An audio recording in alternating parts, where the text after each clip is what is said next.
Onze papia, entre outros, riba é aspecto jurídico, aspecto de finanças e também goederen en diensten. Então, me quero é importante para nós pôr isso aqui em bom contexto, senhor presidente. Sobre, lamentavelmente, toch botawak, que tem política de borda assim, senhor presidente. E me quero, colega ministro, senhor Glambert Cruz, ahasi é pergunta cardinal.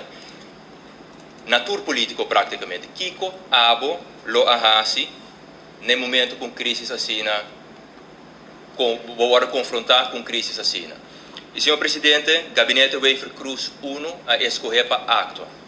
E nota, governo só a decidir para acto, pero o parlamento aqui também, senhor presidente, a decidir para acto no momento que o gabinete Wafer Cruz 1, o liderazgo de caso aqui, de colega ministro, senhor Glambert Cruz, apresentar o programa aqui de fase, senhor presidente. E awe, me sinto que o roupa político da oposição trata de pinta o programa aqui como programa que toda carece de transparência, como programa que cai foi cheio e gente não pode informar sobre o programa aqui, senhor presidente, e isso é simplesmente não quadra com a realidade. Senhor presidente, for de 17 de março, tem o primeiro ministerado besluit. E awe me escuta, líder de fração de MAS, assim como se fuera, que não está al tanto de fase, como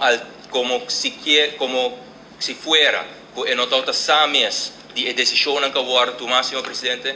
Então, agora, senhor presidente, restamos três cenários. Um, ou não lê o documento que vai apresentar do ministerado, sobre tem nota extenso de colega de ministro, senhor Glambert Cruz, que ainda explica todo aspecto de fase. Tem 10 ministerado besluit, senhor presidente, que o líder de fração de MAS a forma parte de G, então a web também pretender como se fuera bonosa que o faça tá. Ou não lê o documento, não, senhor presidente, ou para motivo não político, agora que porque distanciar de fase, ou bota sostener fase maneira para vir da de 10 ministerado besluit, senhor presidente. E toch, me quero mencionar rato Kiko e ministerado besluitam aqui tot encerrar, senhor presidente. Isso é muito importante.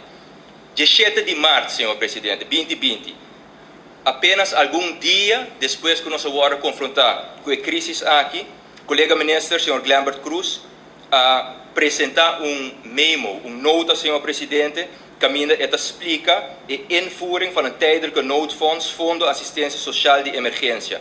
Een tijdelijke fase-uitkering van 950 florin en met betrekking tot de wettelijke basis in overleg te treden met DWZ. Que venci abo, senhor presidente, tot a assina convenci que promete que essa aqui me servir na figura, logo não vai de acordo com essa aqui. Sobre logo avisa o colega ministro de tempo aí, me nota vai de acordo, porque me quer o full é conceito de lei agora aprovar promete, então depois o marco vai furar em. Pero não há assim, senhor presidente.